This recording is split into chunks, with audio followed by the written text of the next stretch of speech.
Pues hola, muy buenas tardes. Muy buenas tardes, empezamos, ¿verdad? Sí. A todas quienes os habéis querido acercar a esta mesa redonda en el marco del tercer Congreso de Mujeres del Sector Público, y mi felicitación sincera a la presidenta de la asociación, Conchi Campos, a su junta directiva y a todas las personas que han hecho posible esta celebración ya en una edición consolidada que tanto pone en valor el trabajo de las mujeres del sector público. Para mí es un honor repetir en esta ocasión, desde mis responsabilidades actuales como directora del Instituto Nacional de Administración Pública, y poner el acento en una actividad que encuentra su acomodo como un guante en el contexto del protocolo de colaboración que hemos suscrito desde el INAP y la propia asociación. Y hacerlo en Santiago de Compostela, además, constituye para mí un placer, porque me encuentro en una ciudad a la que me unen lazos personales y de amistad, y a la que me he desplazado en numerosísimas ocasiones en los últimos años por motivos profesionales, como por ejemplo dar clases en la Escuela Gallega de Administración Pública. Hace poco, como desde aquí no se ve nada, no sé dónde estás, pero me he encontrado alguna antigua alumna de esos cursos de la EGAP. Bueno, esta es, la verdad, una ciudad en la que siempre he percibido la magia que la energía de millones de visitantes a lo largo de la historia han ido depositando, ¿no?, en una atmósfera absolutamente misteriosa, en los sonidos que recorren la ciudad por los huecos del aire y en esa certeza de tiempos paralelos y eternos que exhiben sus rincones. Y bueno, hacerlo de manera presencial me confirma, aún decíamos ayer, que solo es posible tras el paréntesis de virtualidad virtuosa en la que nunca hemos dejado de encontrarnos. Esta mesa tiene su encaje en una necesidad siempre manifestada por la asociación y que impregna de manera transversal su razón de ser, y que todas desearíamos desapareciera por la urgencia de consolidar una realidad también alternativa, la de la igualdad real. Esa necesidad que debe traducirse en hablar también desde el poder, en ejercerlo, en vivir sus aristas y en representarlo en una medida, lo hablábamos también en la comida hace un rato, proporcionada en relación con nuestra presencia en el conjunto del sector público. Es algo hacia lo que venimos caminando con paso firme, hacia lo que nos aproximamos con mayor o menor fortuna, pero el camino es largo y muchas veces se presenta cargado de espejismos. Y por ello es tan importante el aprendizaje para el liderazgo, un equilibrio imprescindible entre nuestra aspiración y las limitaciones y amenazas del entorno, para lo cual siempre viene bien cargar en la mochila con kits de supervivencia y herramientas que ayuden a orientarse en el proceloso mundo de los vértices de todas las pirámides. Y de ese aprendizaje hablaremos hoy desde la perspectiva de tres mujeres que pueden aportarnos su experiencia, sus reflexiones y también su visión de futuro. Por eso vamos a utilizar en la mesa un formato de preguntas y respuestas en lugar de hacer la clásica sucesión de monólogos. Yo creo que este formato va a contribuir más a la calidez y a la cercanía de las intervenciones. Voy a presentar a las participantes. En primer lugar, Isabel Belmonte Martínez, que es técnica consultora de fondos europeos de la oficina Next Comunidad Autónoma de la región de Murcia desde septiembre de 2021 hasta el momento actual, que es licenciada en Derecho por la Universidad de Murcia, diplomada en Fiscalidad Local, además de experta universitaria en Administración Local, ambas por la UNED. También tiene una titulación oficial en gestor de FQM por el Club de la Excelencia en la Gestión, y también es máster de Enseñanzas Aplicadas para la Gestión de las Administraciones Públicas y máster de Dirección de Recursos Humanos del INAP. También posee numerosos cursos de especialización en gestión de la formación y en formación directiva, y actualmente también es una de las dinamizadoras de la comunidad de formación del INAP Social. Gracias por serlo. Es funcionaria de carrera, pertenece al Cuerpo de Técnicos Superiores de Administración Local y funcionaria de carrera perteneciente al Cuerpo Superior de Administradores de la Comunidad Autónoma de la Región de Murcia. Ha estado al frente de puestos de diversa responsabilidad, tanto en el ámbito local como autonómico, y el penúltimo en el de directora de la Escuela de Formación e Innovación de la Administración Pública de la Región de Murcia, al frente de la cual dicha institución, la verdad es que ha recibido diferentes premios a nivel nacional. Es la primera mujer que ocupó este puesto y en su presentación, al frente de esta responsabilidad, indicó lo siguiente, y es toda una declaración de intenciones y también un guiño a una determinada manera de entender la formación de empleados públicos. Ella decía: desde la Escuela de Formación e Innovación vamos a continuar con el firme propósito de avanzar hacia el objetivo de convertirnos en una organización innovadora, capaz de aprender del enorme talento interno, con una clara apuesta por la innovación en el aprendizaje del personal empleado público y el cambio en las administraciones. Para ello, lo intentaremos hacer desde una nueva forma de diseñar e impartir la formación, situando a esta en un lugar estratégico como auténtica palanca de cambio e innovación de la organización y de los servicios que presta a la ciudadanía. También es profesora, coordinadora de diversas acciones formativas en distintas escuelas e instituciones, ha participado como ponente y panelista en numerosos congresos y jornadas y es miembro activo, insisto, de la red social del INAP. También es miembro de distintos grupos de trabajo a nivel autonómico y estatal, y el último es el de Movilidad Interadministrativa del Ministerio de Política Territorial y Función Pública. Además, hoy con nosotras está Eulalia Pla Rius, que es subdirectora de Investigación y Formación en Alta Dirección de la Escola d'Administració Pública de Cataluña, del Departamento de la Presidencia de la Generalitat de Cataluña, desde junio de 2016. Es licenciada en Psicología por la Universidad de Barcelona, posgrado en Ejecución Penal por la Universidad Autónoma de Barcelona, en colaboración con el Centro de Estudios Jurídicos y Formación Especializada, máster en Alta Función Directiva, Convención Especial por la Escuela de Administración Pública de Cataluña, y tiene una experiencia acreditada de más de 30 años en la Administración de la Generalitat en muchísimos departamentos, como Justicia, Salud, Bienestar Social, Gobernación y en el Departamento de la Presidencia en la actualidad, con sus últimos destinos vinculados o muy vinculados a la selección, provisión, movilidad y, en general, la gestión de personal. Y, además, se incorpora a estas funciones con la experiencia y con la visión que solo puede dar el haber sido gestor antes, porque esto, efectivamente, da una visión de la realidad absolutamente distinta que cuando uno entra directamente en temas de selección y formación sin haber vivido antes las necesidades del día a día de la realidad en la que nos encontramos, ¿no?, en las administraciones públicas. Y también compartimos mesa con la academia.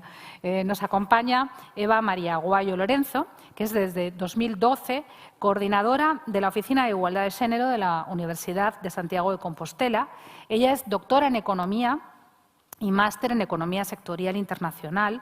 Es profesora de Economía Cuantitativa en la Universidad de Santiago de Compostela y es coordinadora del subgrupo Docencia con Perspectiva de Género, de Políticas de Género, de la sectorial CRUE Sostenibilidad y, además, coordinadora del Grupo de Trabajo Formación con Perspectiva de Género de la Red de Unidades de Igualdad de Género para la Excelencia Universitaria.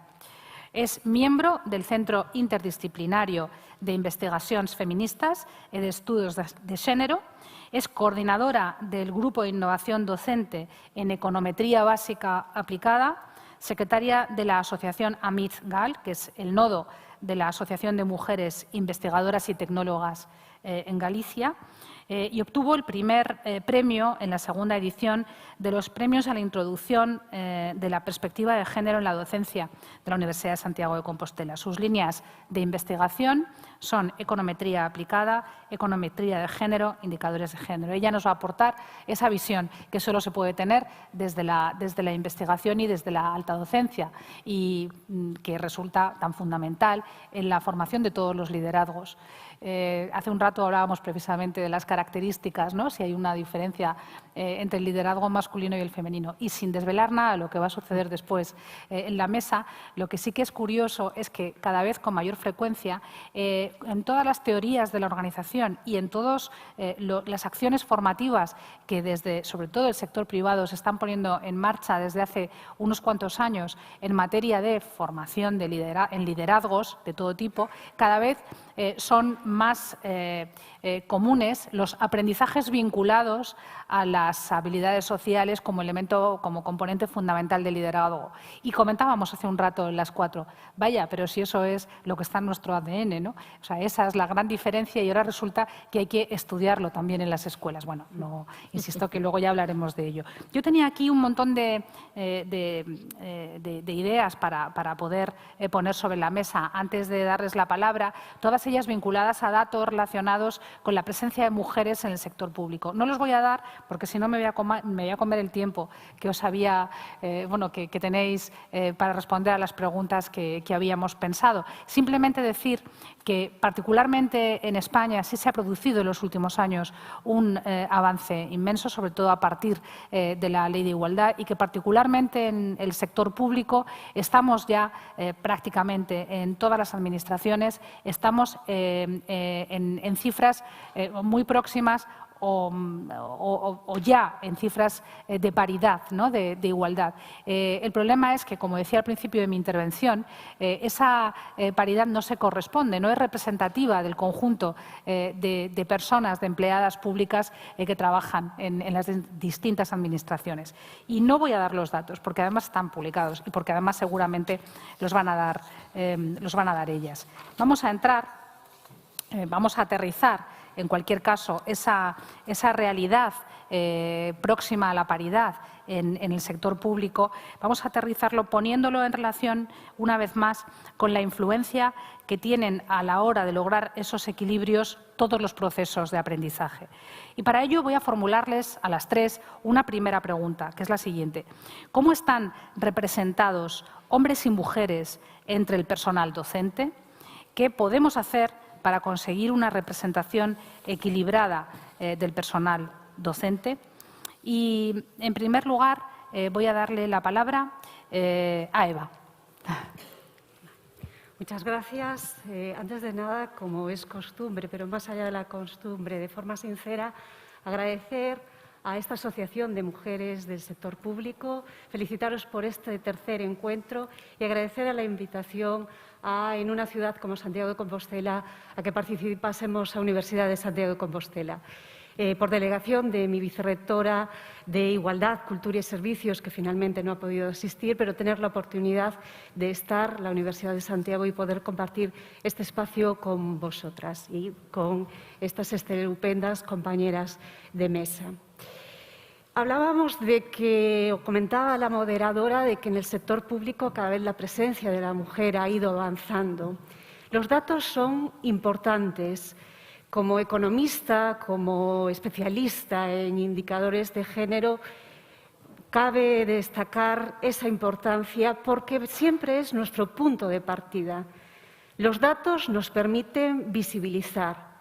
Si no hay datos, no se visibiliza. Si no hay datos, no se prioriza, no están en la agenda. Las mujeres somos cada vez más presentes en las administraciones públicas, pero tenemos que ampliar el foco.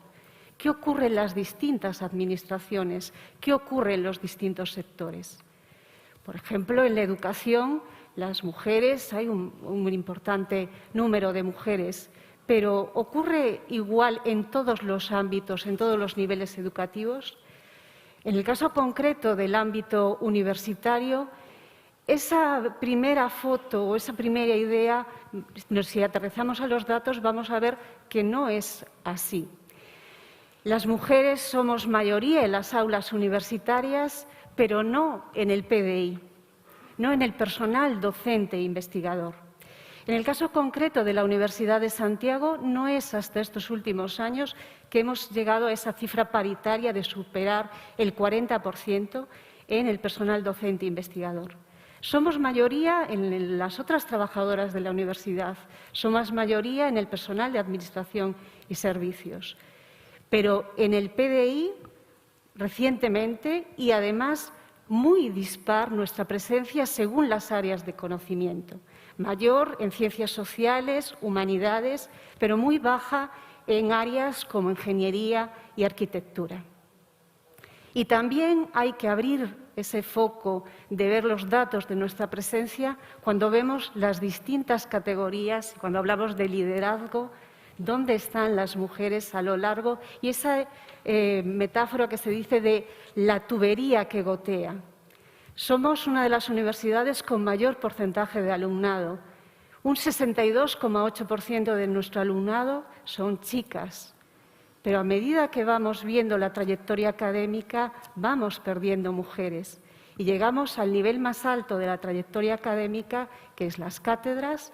Y en el caso de la Universidad de Santiago, nuestro último dato es que las mujeres representamos un 28%. Ligeramente superior al nivel estatal, que está de que de 4 cátedras solo una es ocupada por mujeres. Entonces vemos que realmente hay que ver esos datos de forma detallada. ¿Qué ocurre a lo largo de esa trayectoria académica para esa pérdida de talento, del talento femenino? Es una trayectoria académica tremendamente competitiva. Comentaban las compañeras de esta mañana, un poquito que me pude conectar entre clase y clase, que es una carrera de fondo, la trayectoria académica, tanto investigadora como en la docencia. Una trayectoria en la que se prioriza la investigación, dejando de lado, incluso denominando carga docente, algo que nos da sentido como universidad, que es precisamente la docencia. Una docencia en la que hay que transmitir conocimientos y valores como el que hoy nos junta, como la igualdad de género. Las mujeres llevamos poco más de un siglo en la universidad. Estamos, pero ha cambiado mucho la universidad. Nuestra otra forma de ser y estar en el mundo ha influido en la universidad. Queda mucho camino por recorrer y los logros que hemos conseguido son frágiles y tenemos que estar muy atentas. Pues muchas gracias por esta reflexión. A continuación, y para responder esta pregunta, tiene la palabra Isabel Belmonte. Muchas gracias. Bueno, yo en primer lugar me gustaría agradecer muy especialmente a la Asociación de Mujeres en el Sector Público, a su presidenta y a su vicepresidenta, la invitación que se me ha hecho a participar en este congreso. También felicitar a toda la organización por la magnífica organización que se está haciendo del mismo y también agradecerte a ti, Consuelo, especialmente la tan amable presentación que me has hecho. Para responder a la pregunta de cómo están representados hombres y mujeres entre el personal docente, a mí me gustaría hacer un poco de retrospectiva, ¿no? Y también analizar datos muy concretos, muy precisos, referidos al 30 de junio de 2021 del Ministerio de Educación y Formación Profesional, referidos al curso académico 2020-2021.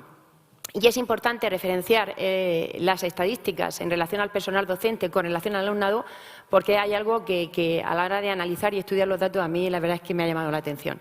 Y es que en todo lo que se refiere especialmente al alumnado matriculado en enseñanzas generales no universitarias, hay un cierto equilibrio entre hombres y mujeres. Hay un 51,6% son hombres y un 48,4% son mujeres. Sin embargo, en todo lo que son las enseñanzas postobligatorias, las mujeres somos mayoría en todo lo que es el bachillerato presencial.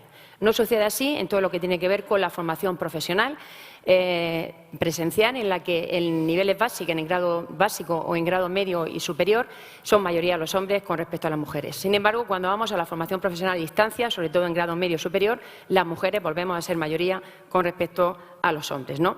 Sin embargo, en enseñanzas universitarias, lo ha comentado la compañera, las mujeres en alumnado representan un 55,6% del total, es decir, habemos más mujeres que hombres.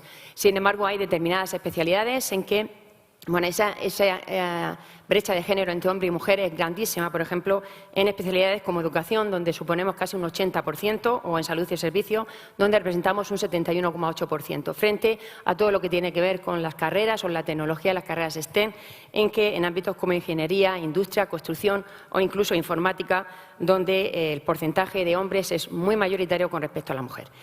Concretamente, y a nivel de profesorado, en educación universitaria, también se ha comentado por la compañera, en puestos docentes las mujeres representan un 72% frente a los hombres, que son de un 27,8%, es decir, son 2,9 puntos más que hace 10 años. También sucede en los puestos de dirección, en todo lo que tiene que ver la enseñanza no universitaria, en la que las mujeres representamos un 66,3% frente a un 33,7%, 9,6 puntos más que hace 10 años. Sin embargo, en las universidades públicas la tasa de profesorado de mujeres con respecto de hombres disminuye, solamente vemos el 42,1%, frente a los hombres un 57,9%, aunque también aquí se ha observado un incremento representativo de la mujer porque representamos 5,8 puntos más que hace 10 años. Sin embargo, hay determinadas especialidades, como son ciencias sociales y jurídicas, artes, humanidades y ciencias de la salud, en las que ese desequilibrio entre hombre y mujer no supera apenas el 5,4%, frente a determinadas especialidades. Volvemos aquí a todo lo que son las carreras STEM en ciencias, ingeniería y arquitectura, en la que ese desequilibrio entre hombre y mujer a favor del hombre supera más del 52%. Hay un dato importante a tener en consideración, y en que entre el profesorado de menos de 40 años las mujeres ya representan el 52,3%, lo que implica pues, que hay un incremento paulatino, se observa un incremento paulatino de la mujer en lo que se refiere a profesorado. Y yo, por hablar de un caso particular, en lo que se refiere a las escuelas e institutos de formación, en concreto puedo hablar del caso particular del que he estado en la institución en la que he estado trabajando durante 6 años, la Escuela de Formación e Innovación de la Administración Pública de la Región de Murcia, en la que, en lo que se refiere a profesorado, el 85% del profesorado aproximadamente es personal empleado público. Y dentro de ese porcentaje de profesorado, entre un 60 y 65% se trata de hombres y entre un 40-45% estamos hablando de mujeres, ¿no? Esto es importante también tenerlo en cuenta, y posiblemente entre las causas pueda estar que en torno a un 35% de las horas lectivas, de las horas docentes, se programan en horario de tarde, y ahí posiblemente pueda haber un problema de conciliación. Las salvedades en cuanto a participación de alumnado y profesorado pues también tienen hay que observar diferencias, ¿no? Porque hay, por ejemplo, determinados programas, como son, por ejemplo, el programa de igualdad de género, en la que, tanto a nivel de profesorado como a nivel de alumnado, las mujeres representan un 70% frente a un 30%. Y eso, evidentemente, se contrapone con otros programas formativos, como eran el de Administración Electrónica y Competencias Digitales o el programa de Formación Policial, en que, en su mayoría, tanto alumnado como profesorado son hombres, ¿no? En el resto de programas y subprogramas, como pueden ser un programa general interadministrativo, o era el programa de formación local, o el programa de formación directiva, o el programa de prevención en riesgos laborales, había un desequilibrio mucho menor entre hombres y mujeres. Y yo no puedo entrar, porque no me quiero comer tiempo de Lali, pero realmente hay una cuestión importante a este respecto, sería el valorar la posible incidencia que esa infrarrepresentación de perfiles femeninos tiene a nivel docente, sobre todo en todo lo que tiene que ver con los perfiles STEM. Porque bueno, es evidente que los perfiles científicos y tecnológicos son esenciales ahora a la hora de afrontar las consecuencias de la crisis sanitaria y económica derivada de la pandemia, ¿no? Según la Comisión Europea, hasta el año 2030 será necesario cubrir más de 1,6 millones de puestos de trabajo en el ámbito de las TIC con profesionales procedentes de las carreras STEM, que, como sabéis, son todo lo referente a la ciencia, la tecnología, la ingeniería y matemáticas. Sin embargo, los datos no acompañan, porque solamente 3 de cada 10 mujeres se dedican a carreras STEM. Además, hay un estudio muy interesante en el Women in the Digital Age, que dice que incorporar a más mujeres en empleos digitales tendría un beneficio para la economía de nada más y nada menos que de 16 billones de euros anuales para el PIB conjunto de la Unión Europea. Hay muchas causas que explicarían por qué las mujeres siguen sin interesarse por las carreras STEM. Yo ahí fundamentalmente atiendo como primera causa a todo lo que es los estereotipos de género, porque si tú creces oyendo esto de chicos o esto no es para ti, evidentemente eso lo terminas interiorizando. Ahí, por tanto, la labor de mentorización, la labor de formación y la labor pedagógica es importante, porque hay que atraer el talento femenino a las carreras STEM, porque además eso va a plantear un problema de cara al futuro, ¿no? Porque evidentemente las empresas, tanto el sector, no solamente el sector público, sino también el sector privado, están buscando perfiles femeninos porque lo necesitan para la creación de equipos que son multidisciplinares y diversos, porque además también se plantearía un problema importante para la economía el hecho de diseñar productos que van dirigidos a toda la población o a todo el mundo y que solamente se diseñaran por un 50% de perfiles, ¿no?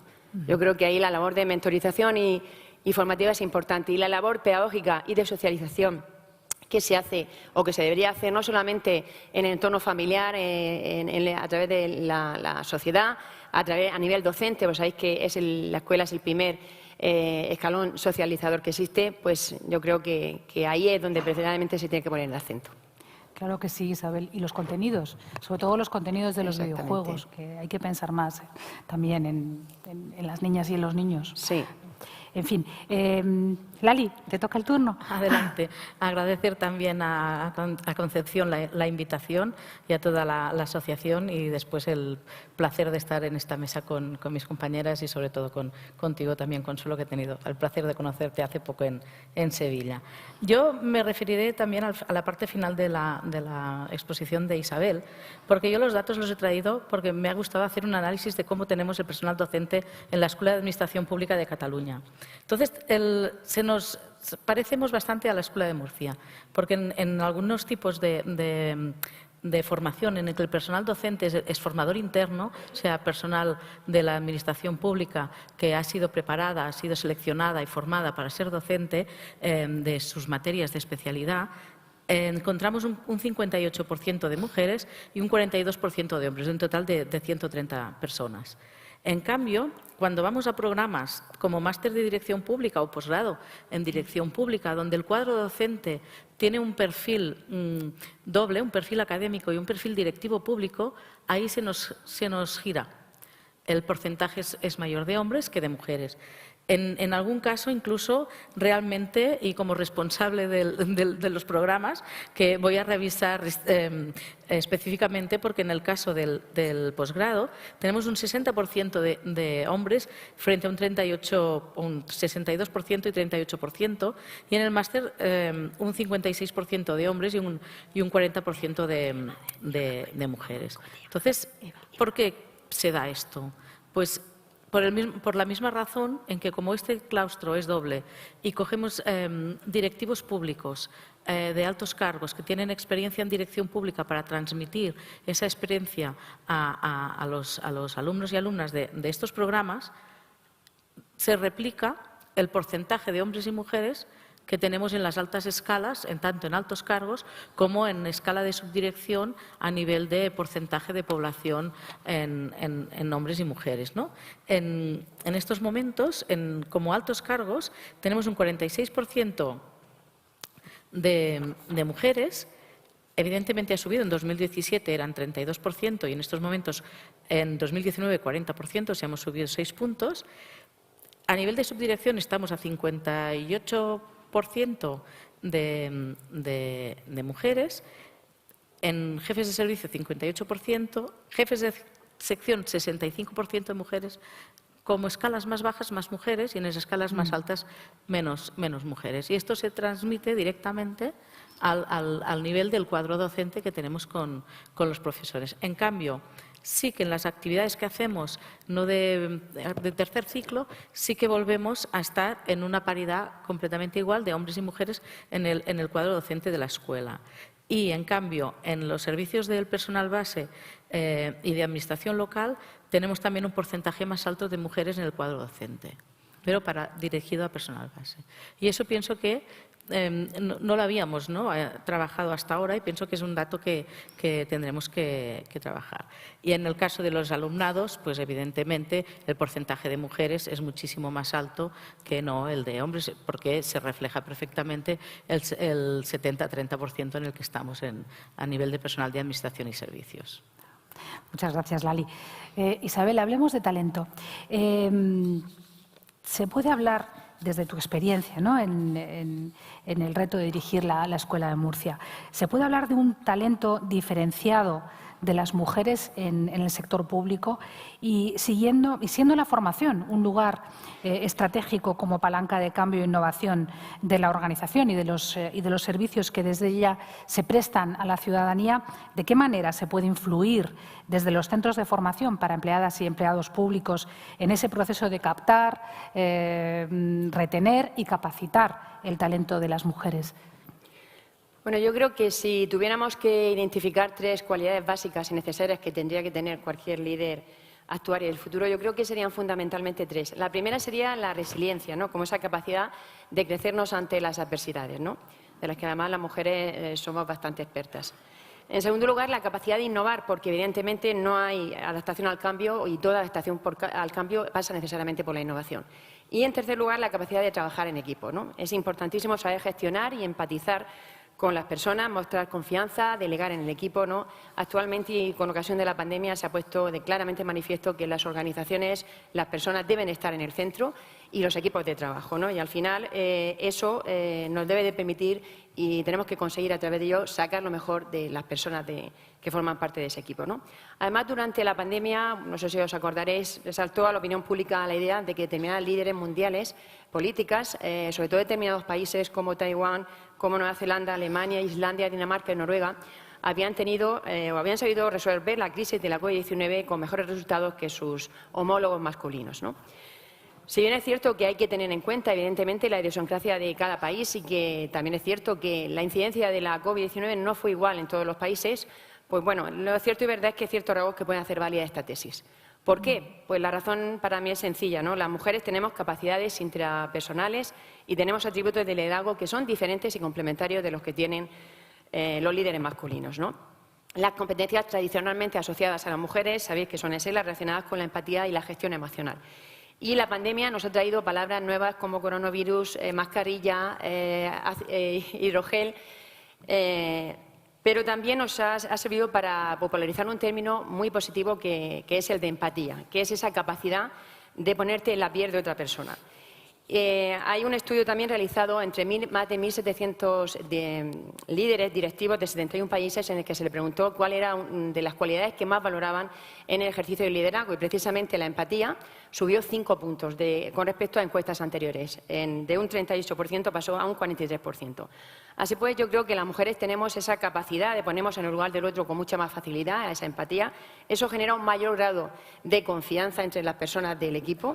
Y, evidentemente, empatía y confianza son dos cualidades básicas hoy, sobre todo en lo que sabéis que ahora nos movemos, hemos pasado de entornos VUCA a entornos BANI, ¿no? En lo que el caos, la impredecible, lo inesperado va a ser nuestro día a día. Además, somos capaces también, creo, y lo hablo en nombre propio, de crear mejores ambientes de trabajo. Hablamos además de una forma más franca, más directa. Somos más propicias a desarrollar la escucha activa y creemos mucho más en lo que son liderazgos jerárquicos, más colaborativos y menos jerárquicos. Todo eso, en definitiva, pues, nos permite hablar que en el sector público, evidentemente, sí que existe un talento humano femenino distinto y complementario al masculino. Y en el caso de la formación, pues teniendo claro las organizaciones donde nos movemos y en el contexto actual, en el que tras la COVID y el impacto de la digitalización, el envejecimiento de las plantillas, que es un problema que sabéis que nos afecta a todas las organizaciones, pero no solamente públicas, sino también privadas, pues deben tomar parte, todas las organizaciones en general deben tomar parte en algo que es sumamente importante hoy día, que es la gestión del conocimiento del personal empleado público, aunque es cierto y verdad que esa responsabilidad corresponde a diferentes actores corporativos. En esa tarea de gestión del conocimiento, que si tuviéramos que dar una definición sencilla, sería la de la sistematización del conocimiento para que esté a disposición de todos los miembros de la organización, realmente las escuelas e institutos de formación tienen un papel clave, un papel estelar. Pero no solamente son los únicos que tienen un papel importante en esa tarea, sino también los mandos y el personal directivo tienen una responsabilidad ineludible en lo que se refiere a que la formación del personal empleado público que trabaja con ellos responda a las verdaderas necesidades. La participación de este personal directivo y de los mandos, no solamente en la identificación de necesidades formativas, en la identificación de itinerarios formativos e incluso, una vez que se ha recibido la formación, en la evaluación para ver si realmente esa formación ha tenido algún impacto positivo en la organización, yo creo que son tareas ineludibles y que no pueden delegar en nadie, ¿no? El liderazgo en este sentido yo creo que es clave y, por tanto, potenciar el talento de los profesionales y los equipos debe ser una función inherente al rol de los directivos y los mandos intermedios, que en este sentido se convierten en auténticos drivers del desarrollo. Las administraciones públicas, por eso, creo que debemos desarrollar otro concepto de formación y, más que facilitar formación o proporcionar formación, lo que debemos de facilitar son experiencias de aprendizaje que nos permitan crear, compartir y acceder al conocimiento no solo hacia dentro de la propia organización, sino también hacia afuera, hacia la propia ciudadanía. Y está claro que hoy día también la evolución con éxito de las organizaciones va a depender mucho de una evolución rápida de las habilidades y conocimientos de los profesionales. Según la OCDE, en los próximos 10 años habrá que reeducar y reentrenar a más de 1.000 millones de personas en todo el mundo y hacia el 2022 se estima que un 42% de las habilidades básicas necesarias para realizar trabajos existentes en la actualidad deberán de cambiar. Con lo cual, pues, las escuelas, sobre todo, y los institutos de formación deben de transformarse de agentes de formación a gestores de formación, agentes del cambio y la innovación organizacional. Y de ahí es importante que también a nivel organizativo se desarrolle una cultura del aprendizaje que verdaderamente sitúe a la igualdad como uno de sus principales valores corporativos. Y en este sentido entiendo que la formación y el aprendizaje deben servir como instrumentos vehiculares para hacer realidad el principio de igualdad con el fin de conseguir una administración pública más plural, más diversa y más representativa de toda la ciudadanía, promoviendo las condiciones para que dicha igualdad sea real y efectiva y removiendo los obstáculos que impiden o dificultan su consecución. Pues muchas gracias, Isabel. Y ahora que nos hemos sumergido en los entornos Bani, en estos entornos complejos, voy a preguntarle a Lali qué características, aunque sea un poco reiterativa la pregunta, pero qué características tiene el liderazgo en el sector público y qué requiere de las mujeres. ¿Y qué contenidos y metodologías formativas, más allá de lo que enunciaba Isabel, podemos utilizar para favorecer el liderazgo de las mujeres en lo público? Bueno, para no repetirme, entornos de confianza, estructuras organizativas horizontales, carrera administrativa en el propio puesto de trabajo, etcétera. Todo esto potenciará mucho más el liderazgo tanto en el sector público y el valor que tiene el liderazgo, lo significativo del liderazgo en el sector público es que es la prestación de servicios. Por lo tanto, esto tiene una relación, una connotación también mucho con los valores, ¿no? El liderazgo por valores, que yo pienso que es la clave, ¿no? De incorporar estos valores y, sobre todo, el desarrollo de estos valores en la cultura de la organización. Y, evidentemente, seguir con, no sé, por ejemplo, ahora mismo nosotros ya estamos hablando no de formación, sino de desarrollo de equipos y personas, ¿no? Como la competencia esencial que hay que trabajar en todos los programas, ¿no? Y metodologías, pasaré a metodología, porque pienso que Isabel ha hecho una exposición excelente de los valores del liderazgo femenino que para mí en muchas tienen una connotación prácticamente idéntica con el liderazgo en el sector público, a nivel por el tema de valores, ¿no?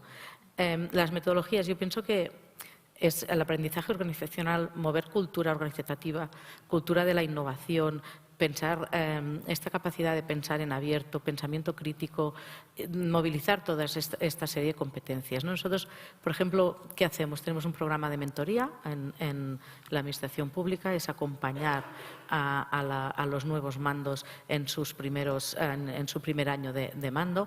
Un mentor experimentado acompaña en aquello que el propio mando que acaba de empezar detecta que es sus puntos más débiles o sus áreas de mejora. Entonces, se refuerza en eso. Trabajar mucho las competencias profesionales. Hacemos en los programas de directiva, siempre hacemos detectamos cuáles son las competencias clave de ese módulo de directivos o ese programa de máster o posgrado. Entonces, se hace un test, una autoevaluación que ya requiere una reflexión previa de la persona que acude a esa formación, y entonces durante toda lo que dura el programa, si son un máster que son 2 años, un posgrado que es 1 año, se realiza todo un trabajo personal de desarrollo personal de esa persona.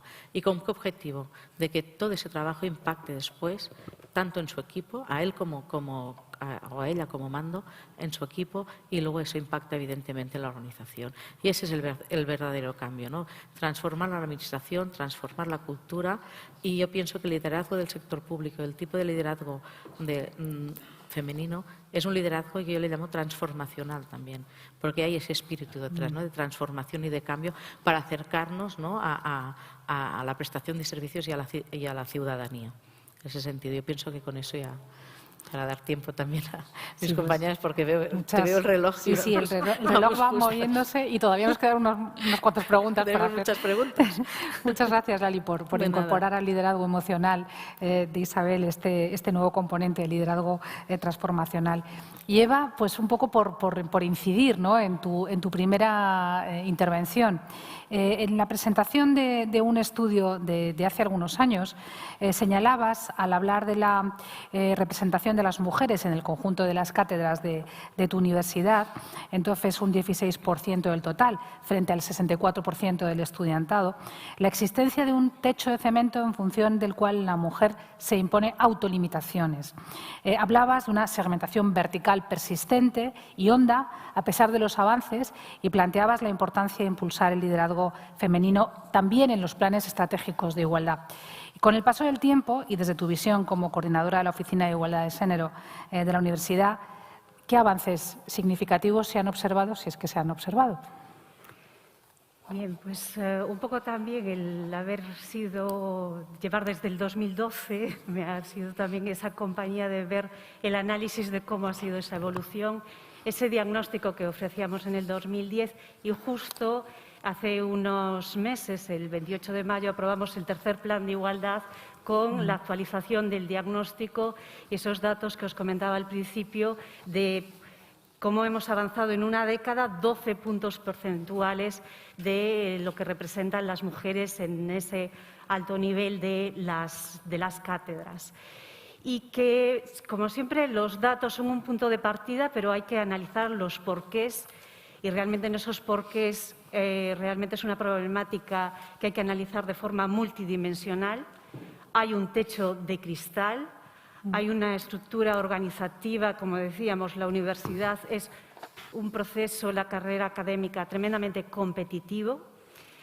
Y hay que ver entre esos distintos factores y los porqués para poder cambiar, ver por una parte esa persistencia en el techo de cristal, que se convierte ya en un techo de acero, esa persistencia.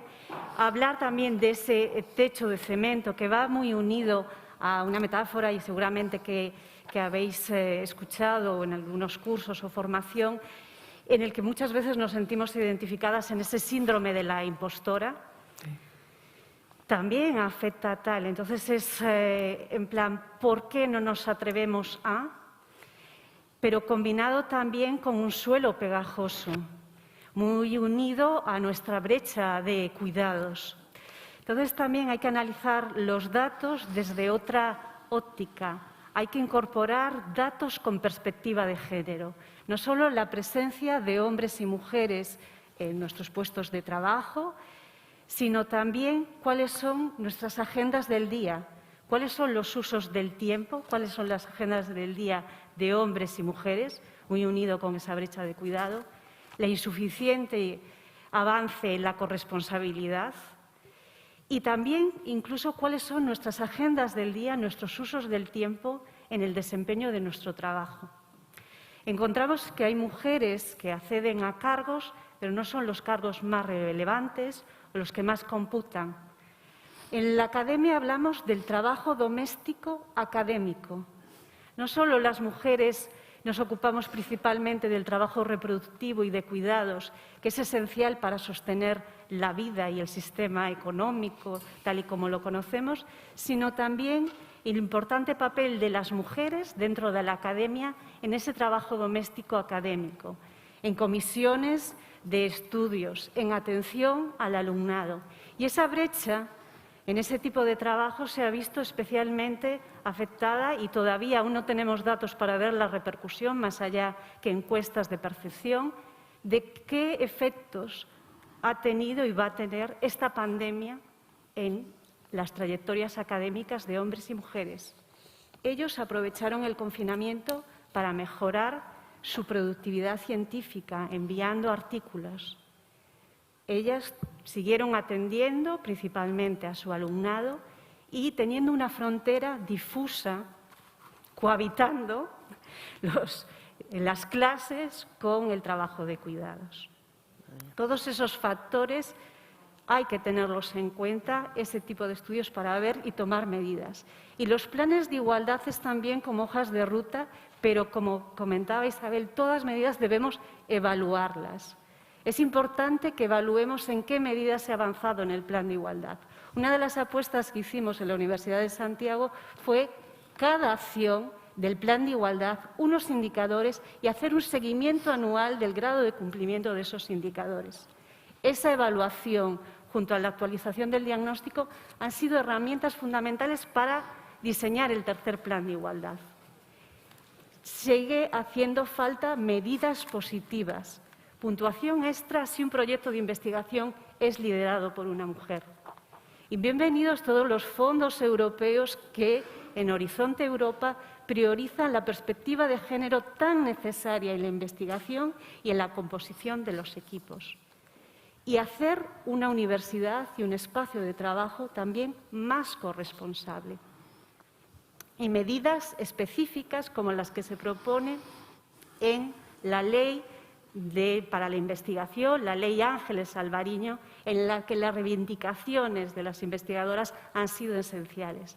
Pero bien sabemos, tenemos la ley de igualdad desde el 2007, el marco normativo es un marco necesario, una condición necesaria, pero no suficiente. Tenemos que aterrizar en el día a día y que las administraciones, las organizaciones, somos personas. Componemos personas, poner en el centro esas personas. Pues muchas gracias.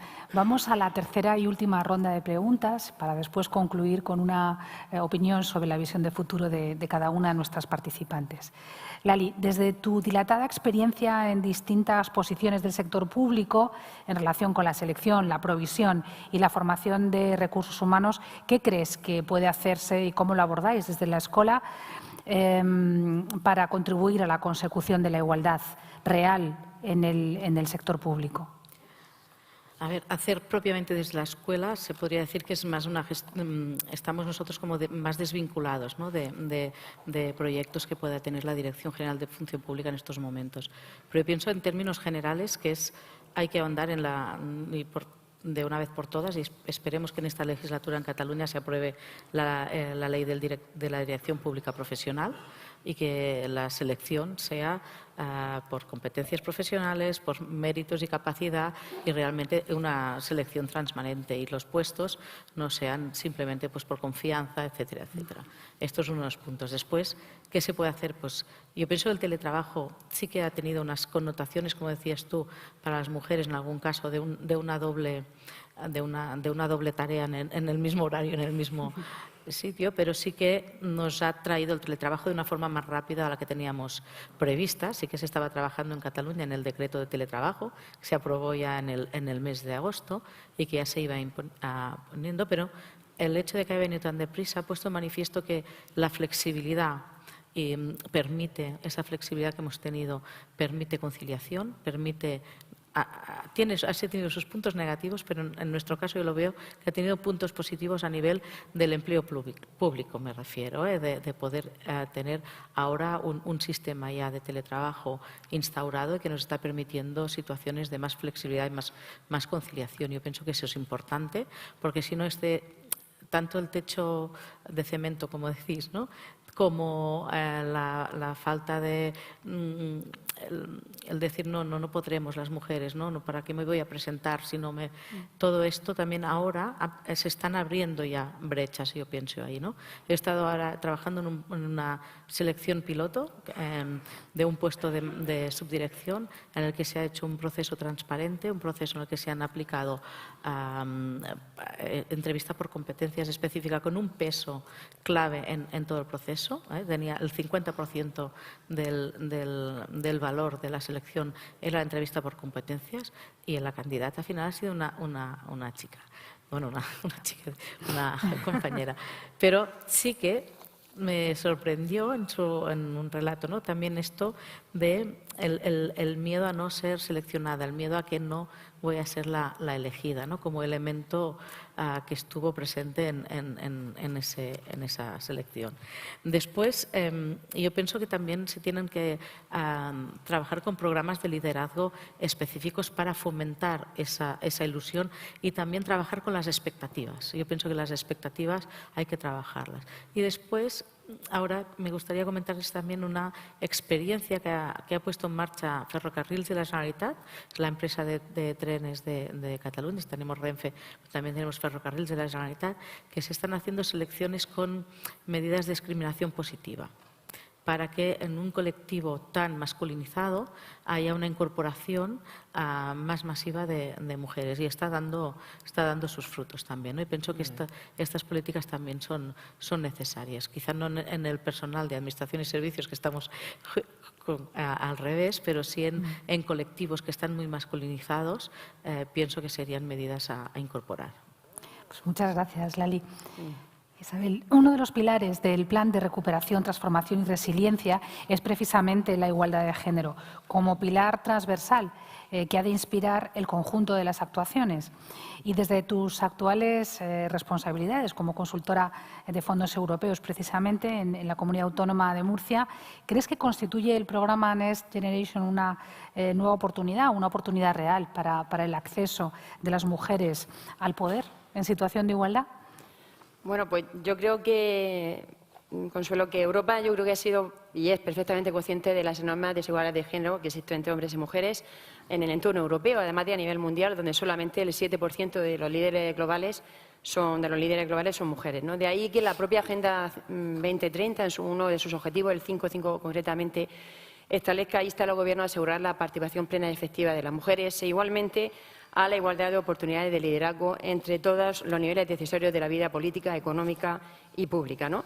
El Plan de Recuperación, Transformación y Resiliencia efectivamente se estructura en torno a 4 ejes transversales, de los cuales uno de ellos es la igualdad de género junto a la transición ecológica, la transformación digital y la cohesión social y territorial. Y eso lo hace precisamente porque este mecanismo persigue, entre otros objetivos, básicamente la adopción de instrumentos para ayudar a los Estados miembros a reforzar y a recuperarse y a reparar los daños causados sobre todo por la crisis sanitaria y salir reforzados de la crisis pandémica que estamos viviendo. Crisis cuyo impacto más negativo lo han tenido fundamentalmente junto a los jóvenes las mujeres, ¿no? Que han sido 2 de los colectivos que se han visto especialmente afectados por esta crisis, igual que la anterior crisis financiera, ¿no?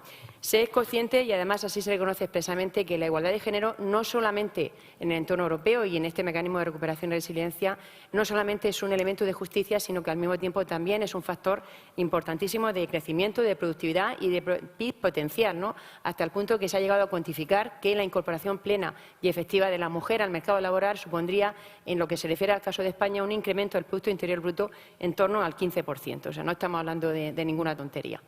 Y para conseguir esto, evidentemente, tenemos que conseguir una administración del siglo XXI donde la capacitación, la formación y la recualificación del personal empleado público sea una de sus líneas estratégicas y clave. Y para eso, además, tenemos la importancia de 2 políticas clave, que son la cuarta, dedicada a una administración del siglo XXI, y la política séptima, que fundamentalmente habla de una educación de conocimiento, formación continua y de la desarrollo de capacidades, ¿no? Están dedicadas específicamente a esas materias. Y, por tanto, a modo de conclusión a tu pregunta, yo creo que los fondos Next Generation no solamente constituyen, sino que deben de constituir esa oportunidad de oro para que la igualdad efectiva entre hombres y mujeres desaparezca, y no solamente en el entorno europeo, sino a nivel mundial. Claro que sí. Muchas gracias. Eva, la oficina, y ya vamos terminando, la Oficina de Igualdad de Género de la Universidad de Santiago puso en marcha en el 2019 en la Facultad de Ciencias de la Comunicación el Club de Masculinidades Disidentes del Patriarcado. ¿Podrías hablarnos de esta experiencia universitaria y, por tanto, formativa y en un nivel de estudios superiores en este contexto de corresponsabilidad entre hombres y mujeres en la consecución de la igualdad? Bien, pues esa fue una apuesta, aparte con la idea de que evidentemente no podía ser una iniciativa puntual de un año. Hace precisamente unas semanas iniciamos un ciclo de debates dentro de este club de masculinidades disidentes del patriarcado, y un poco con la idea principal de poner en el foco que es muy importante las alianzas, las redes que hagamos de mujeres. Pero si realmente queremos avanzar en igualdad, necesitamos la complicidad de los hombres y que se cuestione el modelo hegemónico de masculinidad imperante, totalmente patriarcal. Y que realmente esas masculinidades alternativas, disidentes del patriarcado, no son nuevas, es algo que ha estado ahí. Que incluso muchos hombres que se acercan al feminismo se cuestionan cómo reconstruirse. Pues un poco en todo ese contexto y poniendo el foco no solo en ese nació este club y hacemos todo este ciclo de debates que pues la última convocatoria tuvo un éxito importante y consolidando, pero fue una apuesta importante desde el 2019. Pues muchas gracias por contarnos la experiencia. Gracias a las tres por haber aportado reflexión, conocimiento y también visión de futuro, que es con lo que vamos a terminar esta mesa redonda. Os voy a pedir que en una frase, porque ya hemos llegado justo al tiempo que nos habían adjudicado, en una frase simplemente cojáis la bola de cristal, os adelantéis al futuro y en una frase nos digáis cómo va a ser. Eva, una frase. Bien, pues romper con una frase que decía una investigadora de género en los 70 y que en el 2021 sigue presente. Romper con la frase de si piensas en un líder, estás pensando en un hombre. Isabel. Pues yo hablaría de un nuevo liderazgo que nos permita llegar más alto, más rápido, más lejos. Un liderazgo que algunos otros califican de CER, con el acrónimo, donde C es confianza, E es escucha y R de reconocimiento, ¿no? Como sus pilares básicos y fundamentales, y la mujer, evidentemente, como una de sus principales protagonistas. Muchas gracias. Y a mí me gustaría terminar con una frase de Mercè Sala, que fue doctora en Ciencias Económicas, presidenta de Renfe y de Transportes Metropolitanos de Cataluña, la fundadora de la Fundación Factor Humano. Era impulsora de innovación, pragmatismo, visión global y sobre todo de humanidad. Dice, tener mujeres en posiciones de liderazgo no es solo políticamente correcto, sino que es una necesidad para entender a la sociedad. Perfecto. Gracias a todas, gracias a vosotras por habernos escuchado. Gracias.